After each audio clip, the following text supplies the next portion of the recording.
want to do tonight is to show how we can network with other churches and make the discipling process a, now I lost it,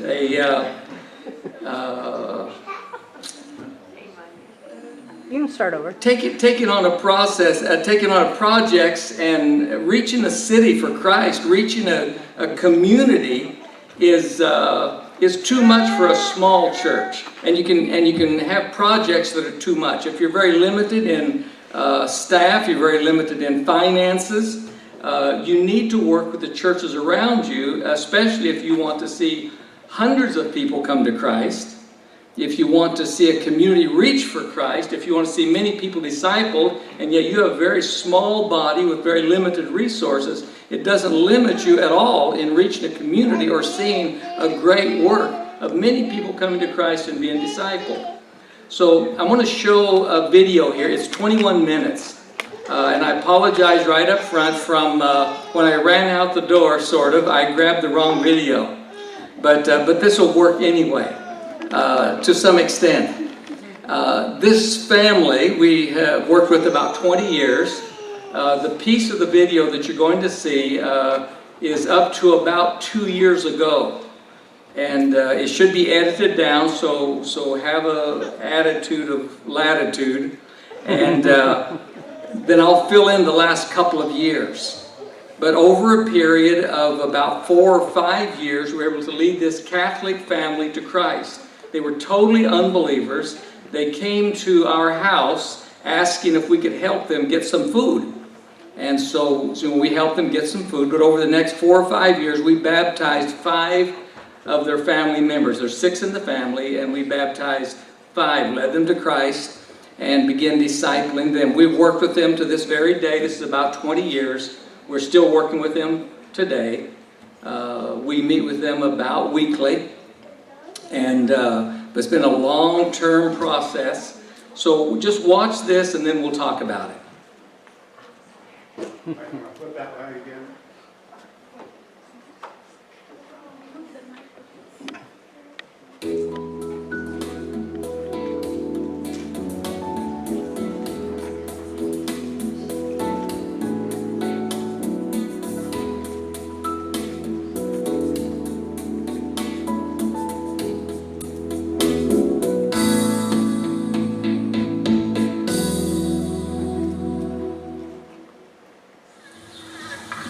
We're often asked questions about evangelism, about how to penetrate the community, how to build relationships with the lost people around us who don't come to church.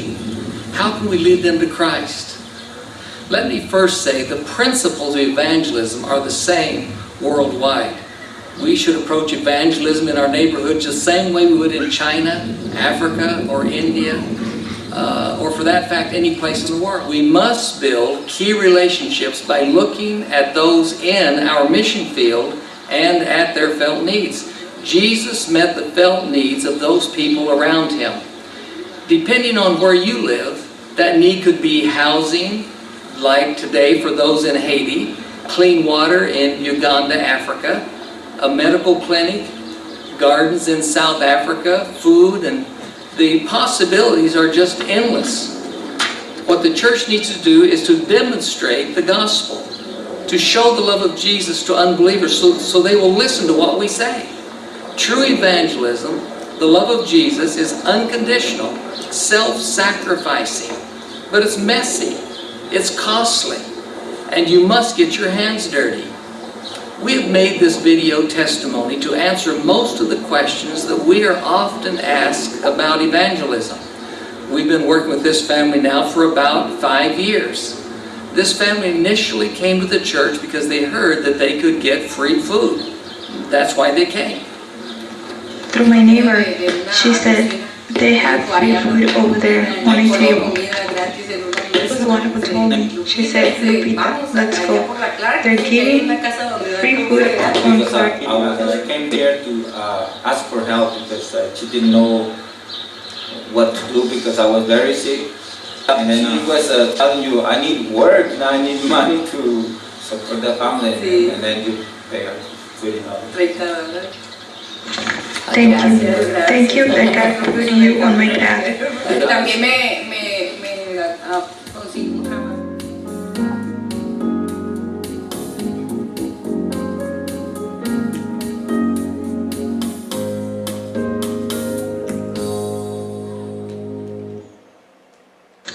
Until I went to the doctor when I felt that I was sick, they wouldn't detect my pregnancy. I was 5.5 months when they detected the pregnancy of Angel. I didn't know what to do because one of the things was that he was already sick and we were in a really bad financial situation. I didn't know what to do. I was not expecting Angel when you told me. There's no problem. I'm going to tell you where to go. To the hospital regional center. They're going to see you without charging you.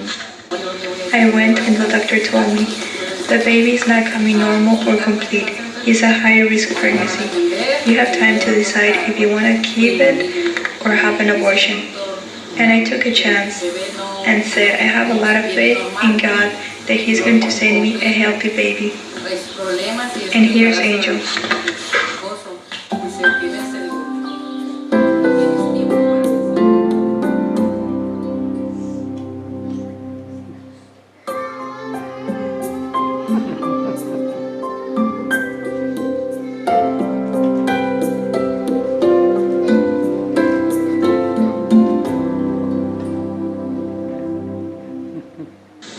But they were giving me 20% of being born alive and 80% chance that he will be born strangled or that we both could die. It was a high-risk pregnancy. And then they were giving you a lot of antibiotics because they thought that it was a hernia. Yes, one doctor will tell me one thing and another doctor will tell me something else. One doctor told me it was a hernia, and it was a hernia, but behind the hernia, there was the baby. They operated me when they did the cesarean and took the baby out. January 26th.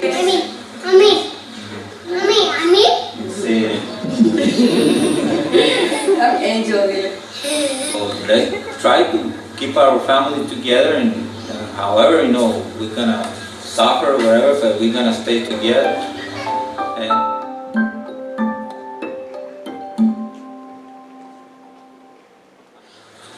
Lord, financials, everything, love, especially love. Especially love, there's a lot of love in this church. When Juan started to be sick, he would sleep and had a lot of fever. And he wouldn't eat. Sometimes we didn't have any. My kids were malnutrition. The school told me one day that Lupita was too skinny and she needed to eat more. I've been receiving in this life is my grandmother, my wife, and you. Like this financial and everything and love. We were in June or July.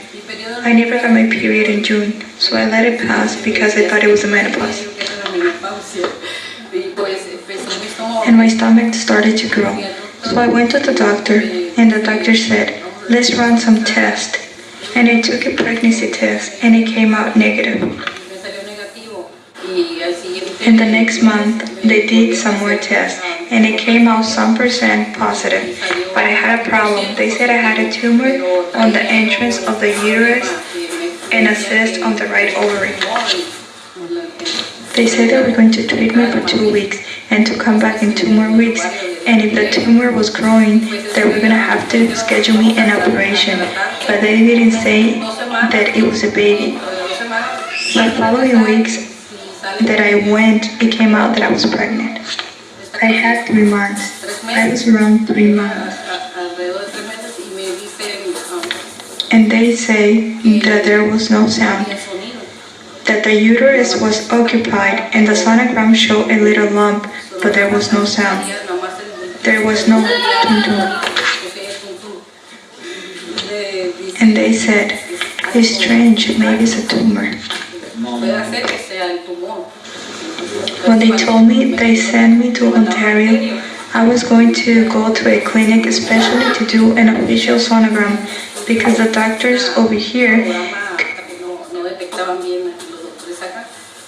when I didn't go to Ontario because of miscommunication, because I didn't want it to say that I needed $75 and I didn't have them. I let the time pass, and about a week later, I started hemorrhaging. So I went to the emergency room in the hospital.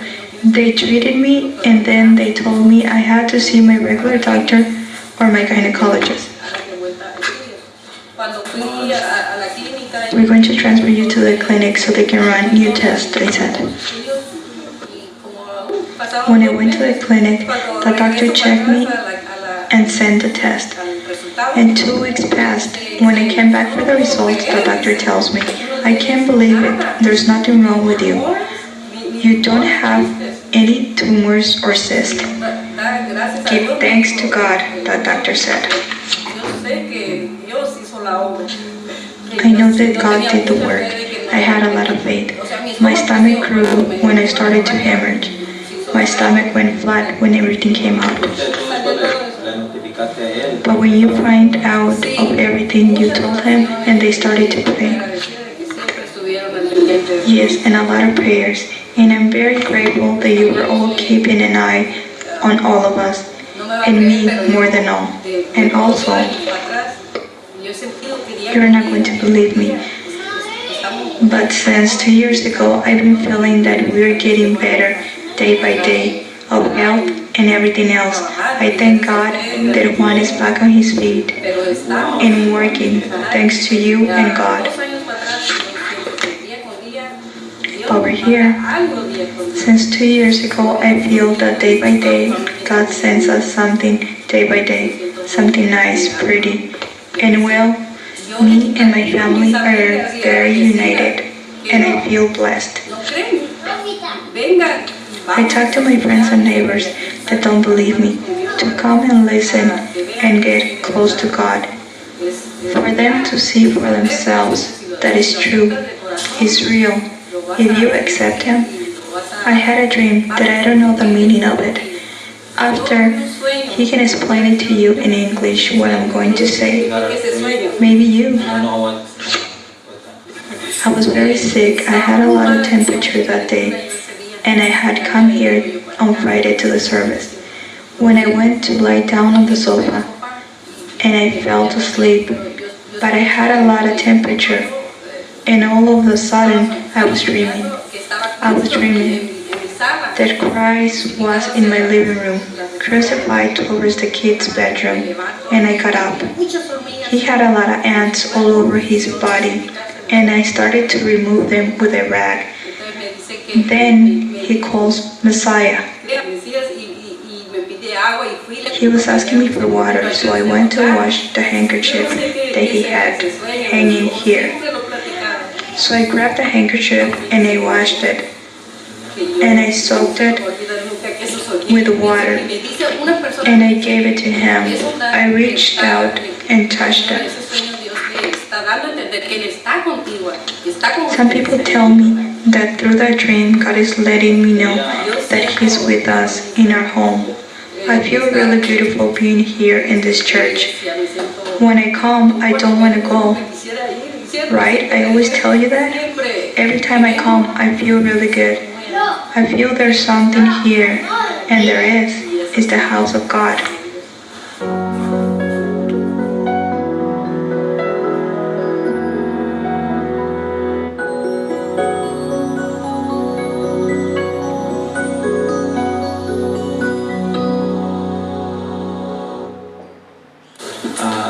And then you start coming with the rights and everything to court. Well, I would never make it, right? And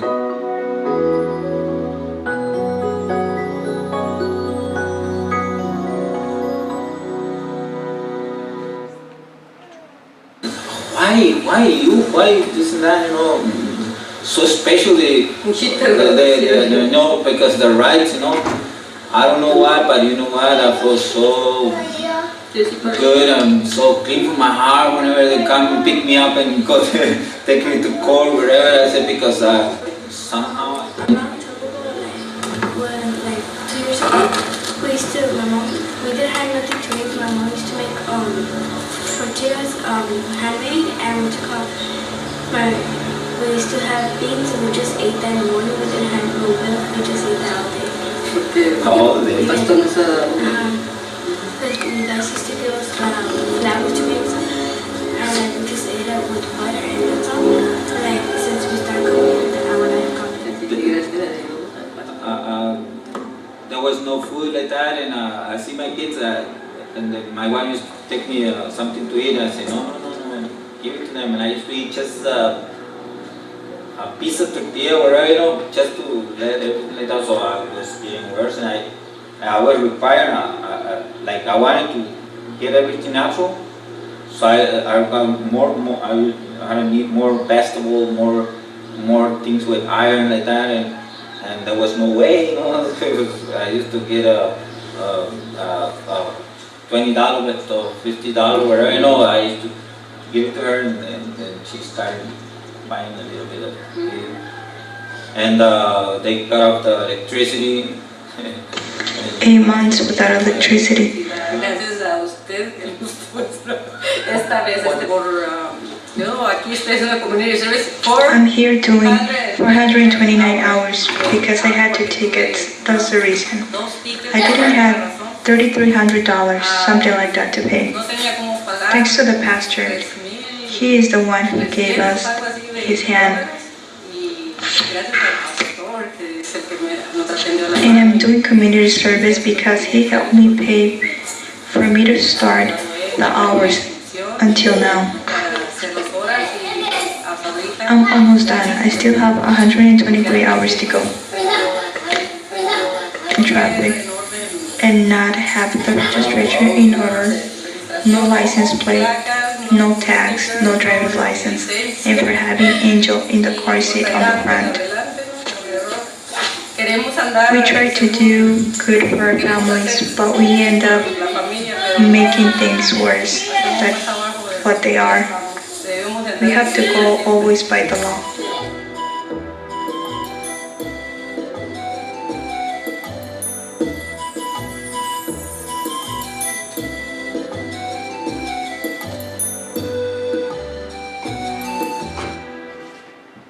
When they take away the truck, and then we didn't be able to go. Somebody reported we was doing the yard sale very often, and then the code enforcement was when they came. He started taking pictures everywhere for help with that, She used to tell us, that if we need help to clean it up, but we say no. Okay, he was giving him the papers because the year has passed for them to reclose everything and have the right to take away the house because I hadn't taken care of the trash problem.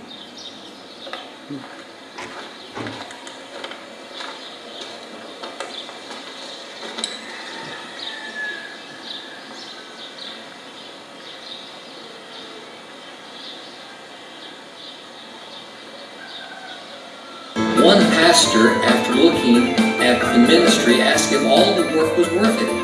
I answered him by showing him a video of about 20 baptisms. But it would all be worth it for only one, especially if that one were me or my child. Deeds of mercy are the proof of our faith according to James. True evangelism costs us. It costs us our time, our energy, our very lives. Jesus said, "Greater love hath no man than this, that a man lay down his life for his brothers." Crosswinds is a ministry that works completely off of donations, and everything we do is free. So by design, we are very limited with money. We don't sell anything, we don't receive grants or any type of government funding, and we don't take an offering in our church services. Still, God has helped us to pay about $1,000 in dump fees for the trash for this property.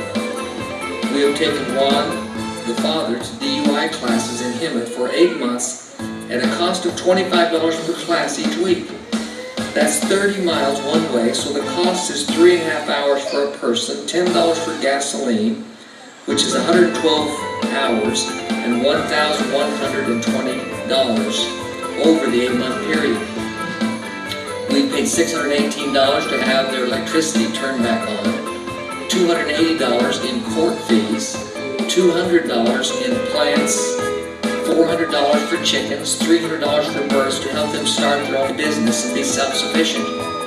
We've also given them 3 trucks and 1 car to make them self-sustaining in their transportation and be able to do their business. Ministry, true evangelism, is costly, hard work, and takes a lot of volunteer labor.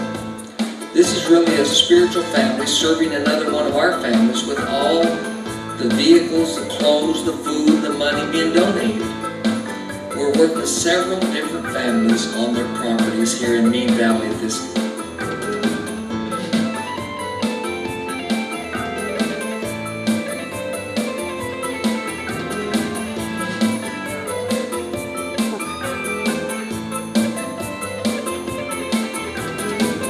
They say they were very happy they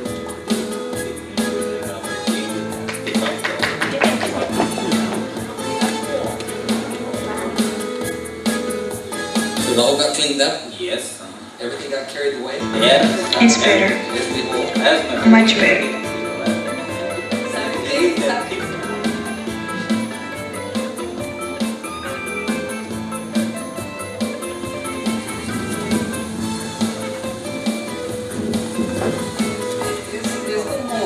It's like the house, nobody can say they don't know the address.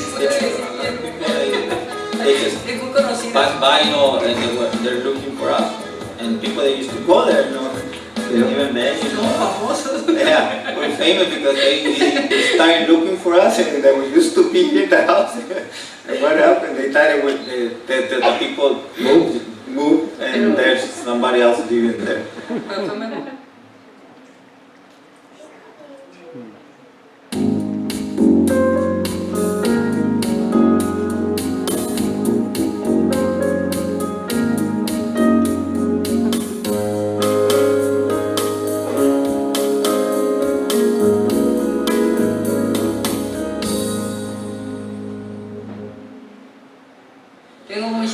I have a lot of neighbors that wait for the days when we do our Bible study. Just that one day, I say, just get close to God. That's it. They don't believe it like that. One thing, they have to be Obedience to God. because God talked to me about from you. I mean, He uses you to talk to me like that. So I feel that way. He uses a pastor. I feel that way. Whenever you show me the way and try to tell me, hey, let's do this. That's why I was saying yes, because I know this is the way that it's good for my family, because you wanted everything good for our family. I feel like without church, Mid Valley won't exist no more. As they've been working everywhere. Mid Valley has changed a lot. It has a lot of people and a lot of families. It has changed a lot.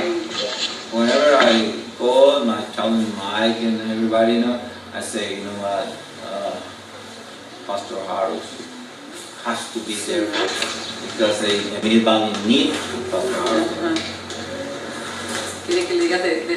People tell me, has told me, you're very blessed in that church. Why are you guys so special? Because that's how God wants it.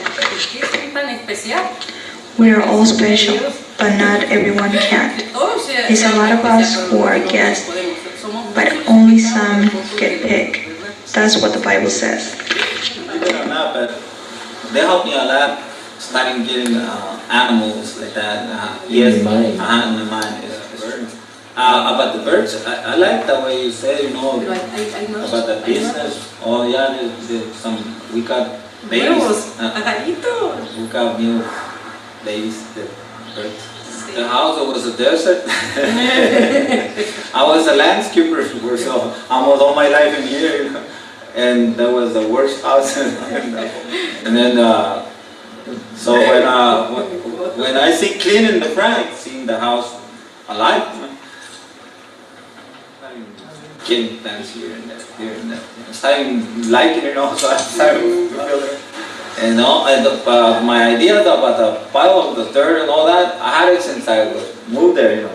Like I wanted to start like a greenhouse, like for indoor plant, right? With these shirts, and I feel so good, and I feel like a little kid now. Yesterday, my daughter called me from Texas. Sí, pero hicimos en la mañana. And I was telling my daughter, you know what? I'll become a Christian, but I wanted to go deeper because I wanted to tell her so many things. and really, Dad, yeah, for real, you're a Christian? And she don't believe me. Muchas bendiciones. A lot of blessings. ¿Y crees que murió en la cruz y pagó por tus pecados? ¿Lo has recibido tú en tu corazón como tu salvador personal? ¿Es tu plan para vivir por él el resto de tu vida? Por tu fe en nuestro Señor Jesucristo. Juan te bautizo en nombre del Padre, y del Hijo y del Espíritu Santo. Esperado a las mismas como Jesucristo. Levantado a las mismas gracias de Jesucristo. Amén. For real, as all the neighbors been seeing the difference in I like to do everything. I like to contact with the people and make them feel happy with what we give them and bless them. God bless them. I like working inside the warehouse a lot. When I'm organizing and putting everything in order, so when they ask for them, I go straight to it. I like working with people a lot and communicating with them too. because it's the way she is so happy. Outgoing. Yes, I'm going like that. My friends tell me, men or women, they tell me, why are you always so happy?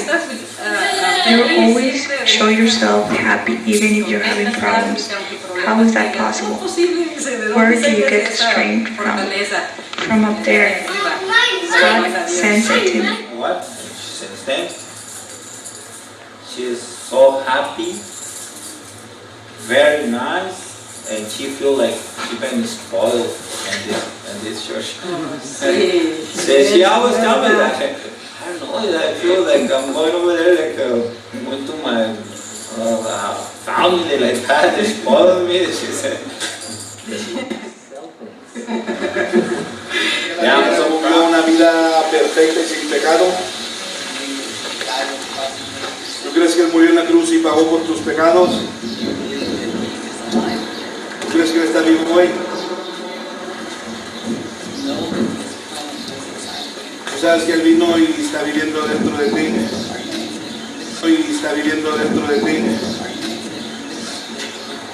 ¿Estás haciendo un comité hoy para vivir para Él por el resto de tu vida? ¿Algo tú que quieras decir? She's saying that from here on, from this day forward, she's going to consecrate her life to Him. Guadalupe, por tu fe que tú tienes en nuestro Señor Jesucristo, te bautizo en nombre del Padre, el Hijo y el Espíritu Santo. Una familia con ustedes. Me siento protegida, siento que tengo mi papá. I always thought the family there we were always looking for, because we were alone in this country. The family, we always, all the friends, before the other friends, you know, wherever we used to make friends, we used to make friends like to be like a family. That we were a family, we were okay and financial wise, when no money, where, you know. Adiós, amigos. Here. La familia está aquí.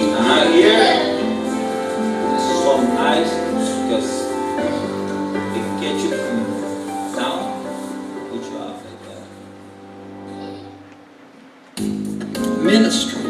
true evangelism is costly, hard work, and takes a lot of volunteer labor.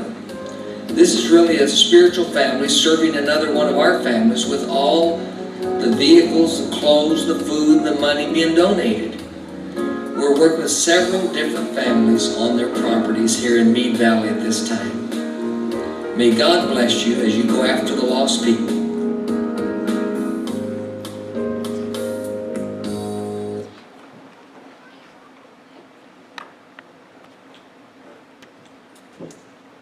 I want to apologize for that wrong video, but you get the idea of what's going on there. About a third of that has been edited out, on another one in the last 2 years filled in. That video was made about 10 years ago, but Amanda was there and helped in some of that.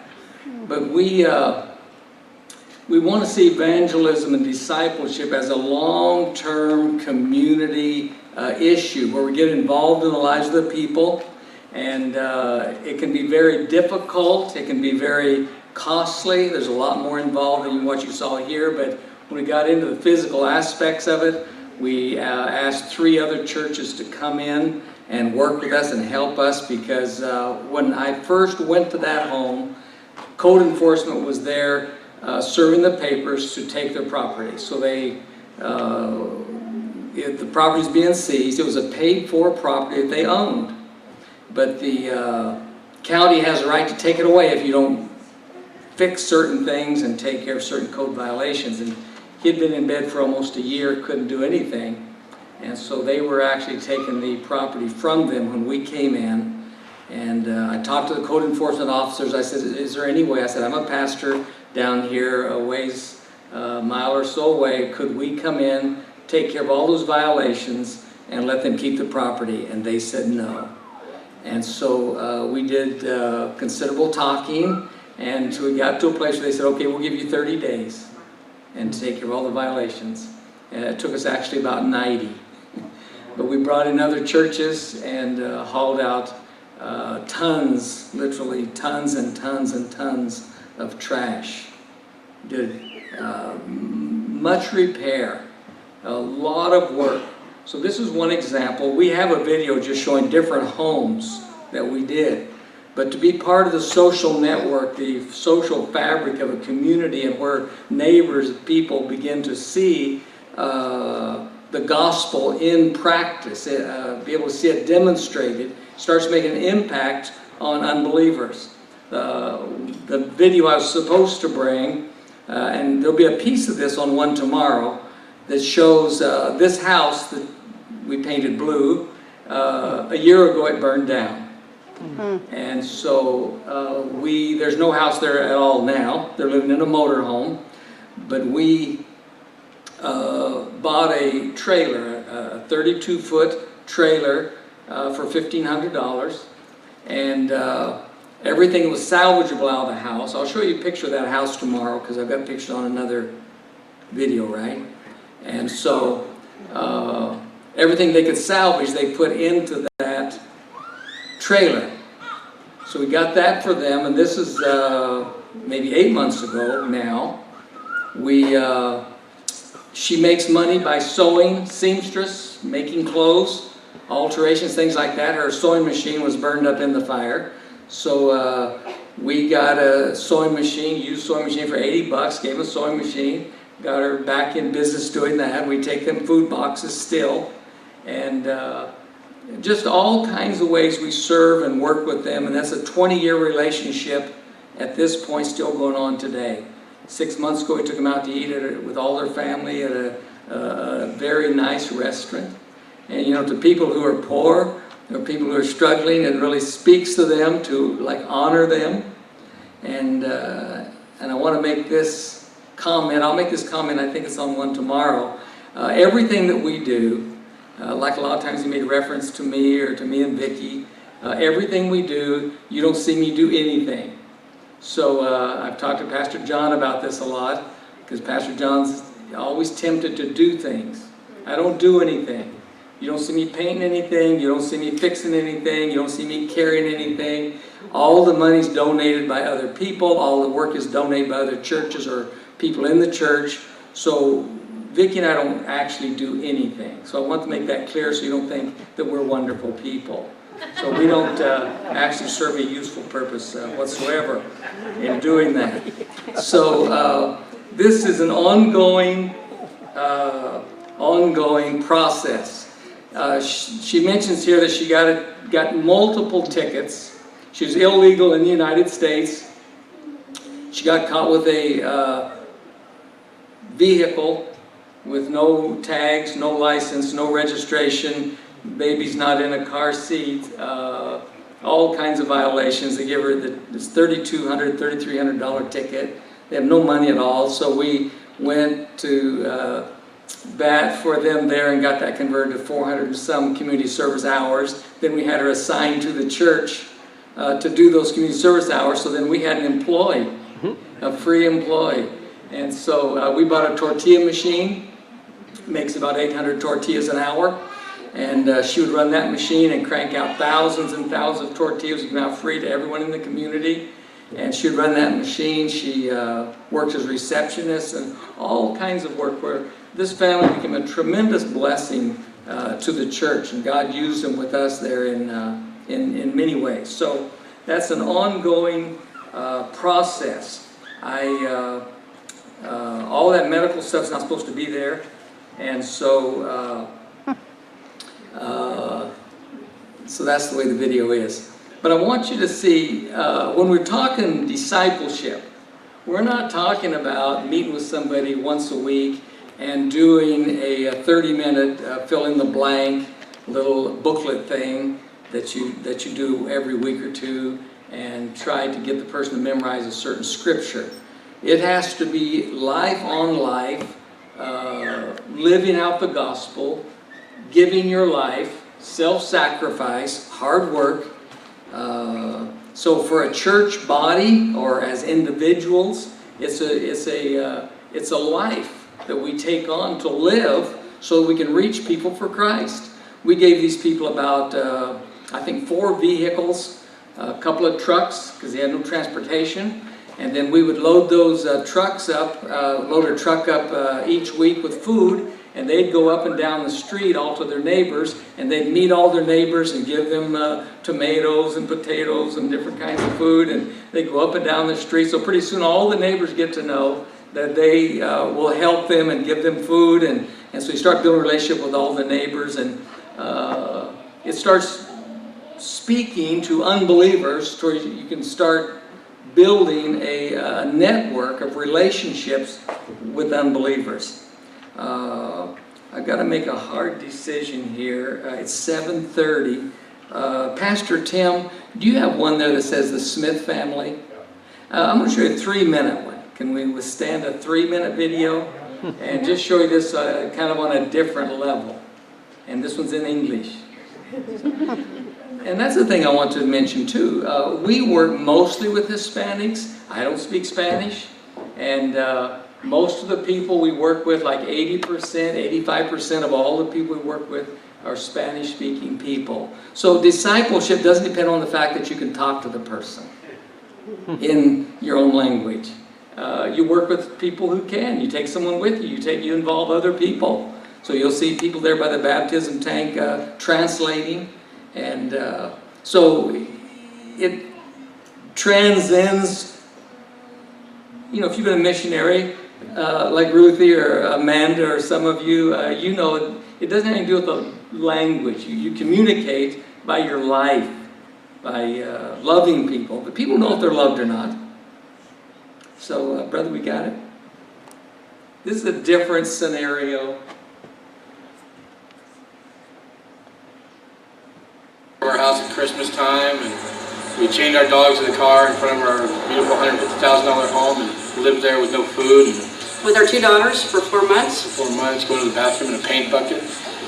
We couldn't get any help from the county or anybody else. And he said, this pastor down the street who has a church, and he gives food. The computers, the phone lines, to search for jobs, calling about houses. Being able to use the fax and being able to fax out resumes.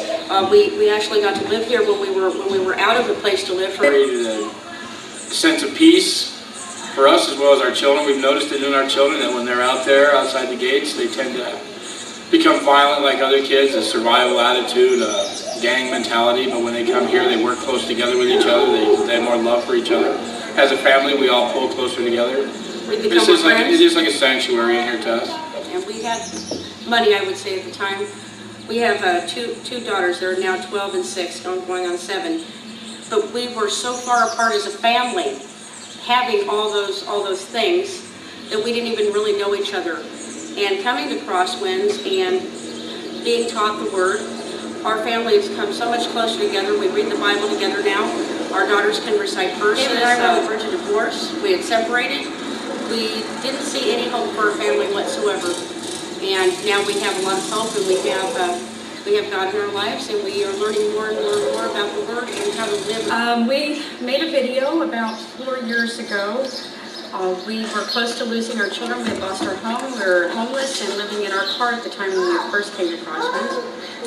Since that time, some changes have put in place because of the grace of God and the glory that He provides us each and every day.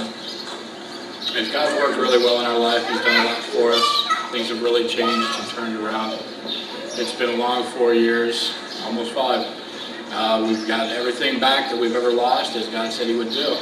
And the blessings just keep coming, and couldn't be happier. We've gone from being completely unemployed, not having anything and living on cash assistance or welfare, you might call it, to me working for the county of Riverside, and just was promoted to assistant eligibility supervisor. So the Lord has been very gracious to us and our daughters. He works well in us, and we can hopefully just through our actions show other people that they can change their lives too.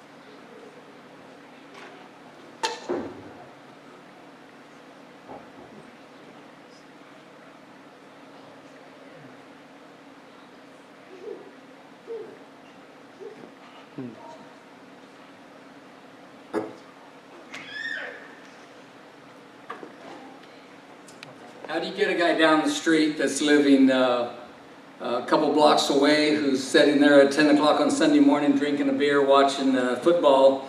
How do you get him to become a fully devoted follower of Jesus Christ, serving Him in your church? How do you do that?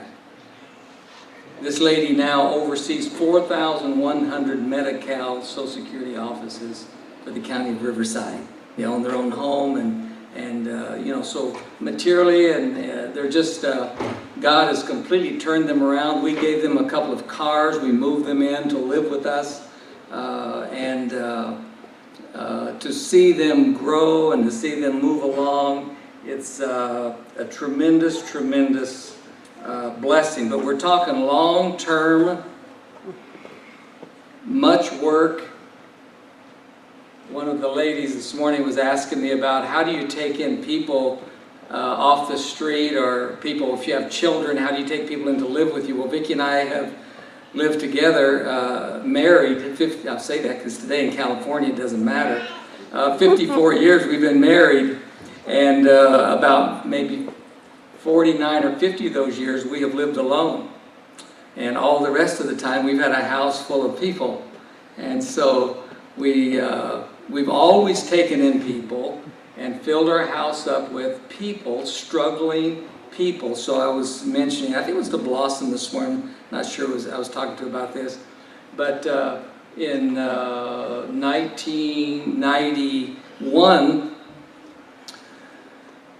I was speaking in a church where I was pastor, and as I finished, it was on a Wednesday night. I finished the Wednesday night service, and I was coming down the pulpit, began to walk down the aisle. Man come running in the back of the church, had little nylon shorts on, nothing else, and he was running for his life, totally soaked in sweat, no shirt on, and just running for his life. And so I walked back and I said, "What's happening? How can I help you? What's going on?" He said, my girlfriend and my other friend were walking down the street here about 5 blocks away. Some guys came out and jumped us, killed him and killed my girlfriend. I got away and I come running here. I said, well, how can I help you? He was a black man, about 6'2", 240 pounds. And I'd never heard of him in my life, and I didn't know anybody in the world had ever heard of him. He said, I need a place to stay, basically to hide. And so I said, well, why don't you come on with us? So we had 2 teenage children at the time, so this is, 30 years ago. And Vicki didn't sleep much that night, and she wasn't thrilled. She had some, things to discuss with me, and thought that was difficult to just bring him in and not having any idea who he was in the world. And if there is no God, we do have a serious problem. It's really risky and dangerous, and if there's no God, this doesn't work. And so over a period of time, I started taking him to work with me at the church, and he was a tremendous blessing. We had to go to San Diego, which is about 100 miles away, for a meeting, and I told him, now you guard the house, you're security, this is your responsibility. So we came home, the front door's busted in, the TV, everything's gone, and I asked him, I said, Jim, what happened? He said, well, I had to run down to the store or something, I came back and this is how it was. And so all the expendable things were gone. So he asked if he could borrow a car and go down about 9 miles away to some place, and so I said yes, and so a few hours later he comes walking in. I said, where's the car? He said, I totaled it. The motor's basically sitting in the front seat. So I went down and I looked at it, and that was true, and I never even brought the car home. It's not going to work. So we had another car, about a 2-year-old Buick, and I don't know exactly which time, but it came home one night, and I noticed a bullet hole through the side fender. And so I opened up the trunk, and the tire is flat, and I shook the tire. There's a noise in it, so I had the tire broken down. There's like a 45 slug bullet inside the tire. So he was in some kind of a shootout, and but a short time later I told him to go down to the hardware, which is about a mile away, and get some things for the church, because he was helping us there at the church. And he's gone about 2 hours, should have been maybe 20, 30 minutes. And so a black lady came in the office there at the church and said, I have your car. And I said, what are you doing with my car? She said, Jim owed us some money, $50. And so we took the car. So Jim hadn't come back. I didn't know what had happened. And so she said, if you give me $50, I'll bring the car back. If you don't, you'll never see the car again. I just reached over and picked up the phone. I said, I'm going to call the police. She says, go ahead. Call the police. She says, you never see your car again, but call the police. So I sat there for about, it seemed like 10 minutes. It probably was 2, just staring at the wall. I pulled out my wallet. Pulled out $50. I give it to her. And about an hour later, the car was sitting in the parking lot with the keys in it. So Jim, a few hours later, comes back. I said, Jim, what happened? He said, I went to the hardware. They jumped me and took the car keys and beat me up and took the car. And I don't know why. And so we got the car back. So things moved along. I could tell you several more details and all that. But what happened was he was a major cocaine dealer, which we didn't know. He and his brother owned a bar, and it was a place that was beyond human explanation. Usually there'd be maybe 75, 80 cars in the parking lot out in the country, and in that parking lot, everything in the world that you can imagine happened, that could happen, happened. Out in that parking lot, there wasn't anything you couldn't get or do or have or get killed. Unbelievable place out in the country, and after about 5 months living with us, he confessed to me he had upped his cocaine usage personally from about 200 to 500 a week. And he was working for the water district at that point. And I said, Jim, here's the deal. You either go into teen challenge with a 1-year commitment, or I throw you back out on the street. If I put you back out on the street, it'll cut your drug usage down because you have to survive. Because he lived with us for free. Food and rent, everything was for free. And so he said, I'll take teen challenge. So he went through teen challenge for a year, did very well, and they brought him up to Washington State, put him in the ministry up here, serving in the ministry with teen challenge. And last I heard, he was doing very, very well. But there were some very difficult days in making decisions and working with him. But that's how discipleship is. So when we're talking discipleship, we're not talking about going to a meeting or once a week doing some kind of a program or convincing someone to go to church once a week and become a good church member. But we've developed this mentality today of going to church on Sunday somehow substitutes, I believe, for a lifestyle of discipleship. So I want to open it up for questions, comments, like bringing people into your home,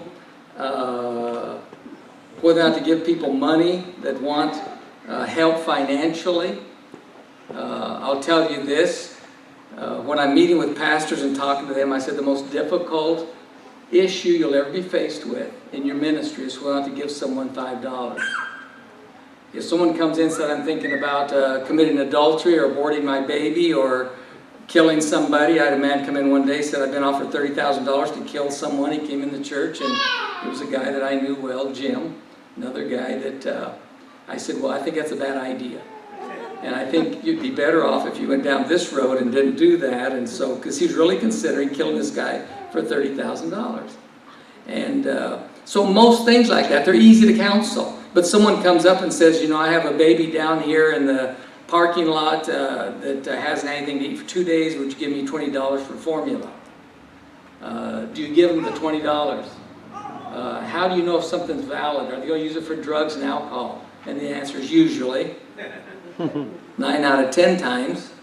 I've never met anybody over a period of, say, 30 years. I never met a single person who came in and asked for gas or money that it was legitimate and they weren't lying as to what they're going to do with it, why they needed it, where their car was. People come in and ask for gas, and I say, sure. I grab a can of gas from behind the desk and say, let's go. They say, oh, no, Pastor, I don't want to bother you. I know you're busy, you have things to do like that. Just give me $5. I say, no, we're going to go. And I grab him by the arm and drag him. Drag him out and say, show me your car. I never have a person yet in my life ever found their car. And I couldn't tell you how many times that's happened. I've never had a single person ever find their car. They've got their wife and 3 kids in their car down around the corner, and they're trying to get someplace, and they just need, $5 worth of gas. I've never had a single person yet ever take me to the car or find their car. And I put them in my car and driven them around for a while, and finally just pull over and say, you know what? You're going to stand before God accountable for this time that you've wasted and for your lies. You're going to stand accountable before God. Get out. Graciously. Because there's 1 million people will take resources.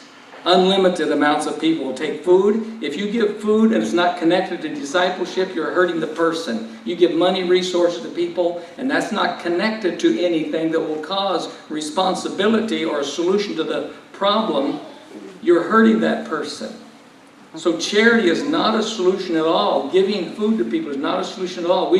For the first 10 years we were in this the ministry here at Crosswinds, we never let anybody ever come and get food. After 10 years, we got to know different relationships and people, we would do that. But the first 10 years, if someone said they needed food, we would go to their house with a box of food, meet the people, take it to the family, and talk to them and find out what the situation is so we can figure out how to help them deal with the problem. But just giving someone money, giving someone food. So when you're discipling people, you must go fishing by usually meeting a felt need.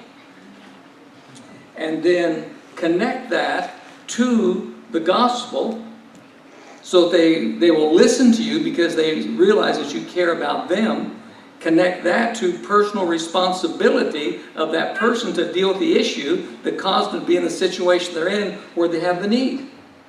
Those things have to be connected. Just to have, I know churches have food lines, they just give out tons of food. We used to give out over 1 million pounds of food a year.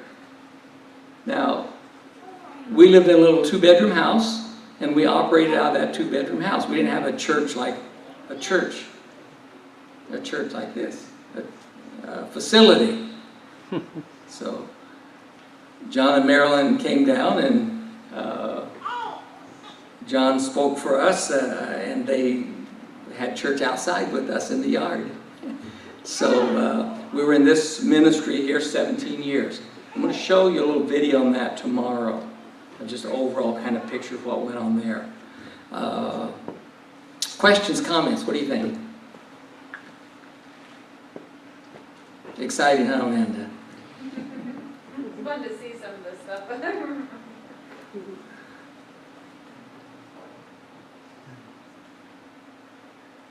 Do you involve anybody that's interested in serving, like with helping out, you know, with these outreach things? Saved or not saved? Saved or not saved, if they want to come and help, do you say sure, or do you just kind of lead in that, or how do you work that? If it's manual labor, we accept it.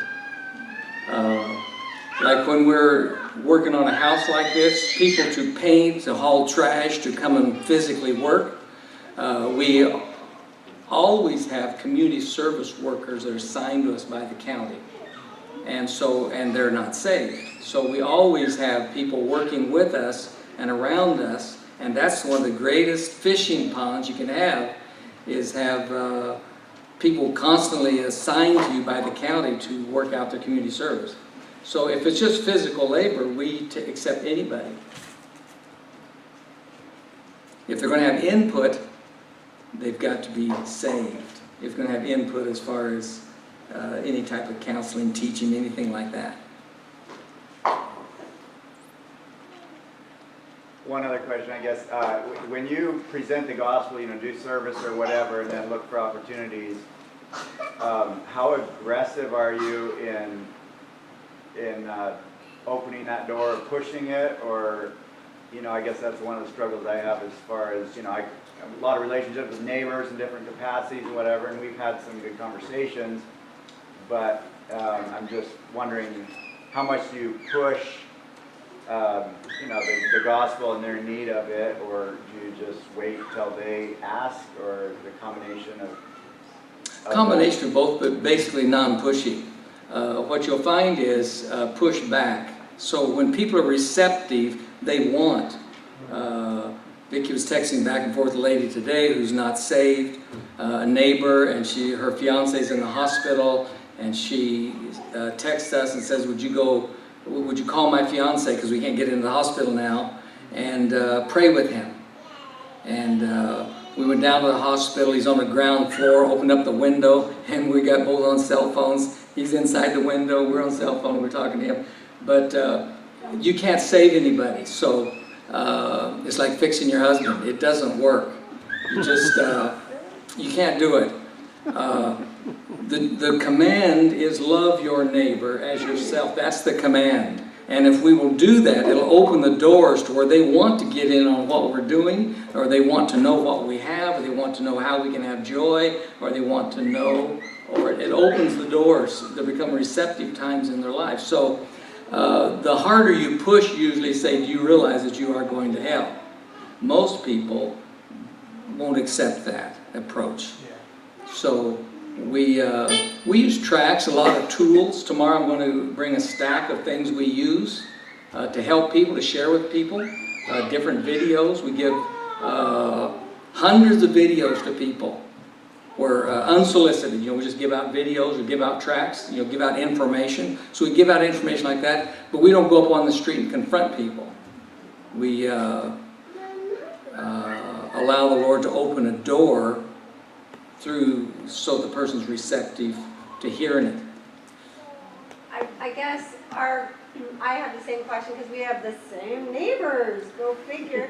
But how do you bring it from like we're fixing your broken tractor to like, do you love and know the Lord? Like, is that what you're saying? You use, because we have done that before in the past, and we've thought about it a lot, about giving out, you know, a book or a movie or whatever, and then saying, hey, what if when you have time, can you watch that and just tell me what you think about it or whatever, as a door opener? Like, how do you, is that what you're talking about? Like, that's our question maybe, is like how to move the conversation.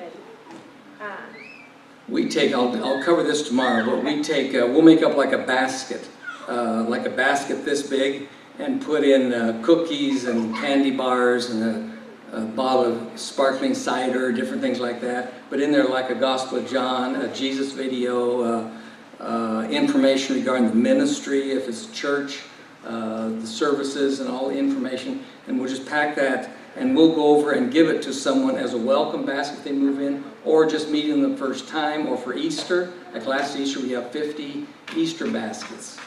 They cost $15 a piece, and so that's $750. Did I do that right? I don't do math good in front of people. And so we would give baskets for Christmas, for any welcome, just any excuse we could to get the information to people. So we're always giving out information, but not demanding any response from the person immediately. But I'll cover tomorrow too. We ask basic questions, and I'll give these out tomorrow. But like, you can say to anybody, do you have any kind of spiritual belief? Like the lady next door to us is Joe's Witness. She wants to say, oh yes, I'm Joe's Witness, and you're invited down to Kingdom Hall, and which we went, and start asking people about their spiritual belief. If they're Catholic, Mormon, whatever, people love to tell you what they are, how they're raised. I just did a funeral 3 weeks ago for a second-generation Mormon family, and we built a relationship shopping for them and helping them, and his wife died. I'll talk about that again tomorrow, so I got some video on it. And so it doesn't matter what religion they are. If you ask anybody, do you have any kind of spiritual belief? Were you raised up in any kind of religion or anything? People love to say that. And then you can say, usually I'll say something like, to you, who is Jesus Christ? How's that fit in? Like Vicki, one of her doctors, was working on her, and I said, this gets difficult because I'm looking at her face. I said, how do you see Jesus? How does he fit into Mormonism? How do you guys teach? What's your belief system, and how do you relate to Jesus Christ? And so then he had like a tube down her throat, a thing looking down her throat, or went through her nose and down through her throat, I don't know what they call it. And he forgot what he was doing, and got totally sidetracked and carried away in answering me, and got, and he was excited. I mean, he was excited to tell me who he thought Jesus Christ was and how Mormons teach that.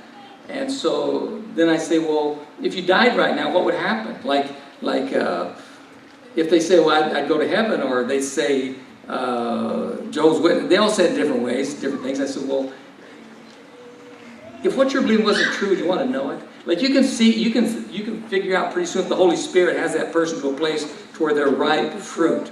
You don't want to pick green fruit or beat it up or something. You want to move along with the Holy Spirit. And so you can go through, and I'll give you a series of some of these questions we use. I'll give some of that to you tomorrow, and some of the tools we use for that stuff. Vicki? I just wanted to clear something up. We never attach a gospel tract or anything to what we've done.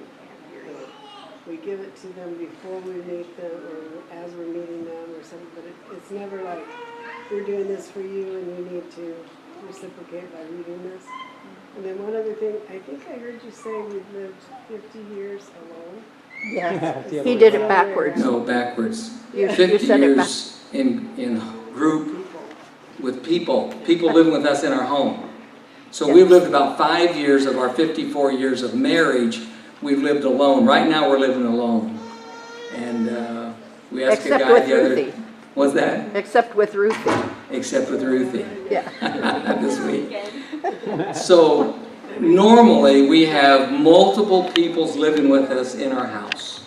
And about 50 years of our marriage, we've had people living with us.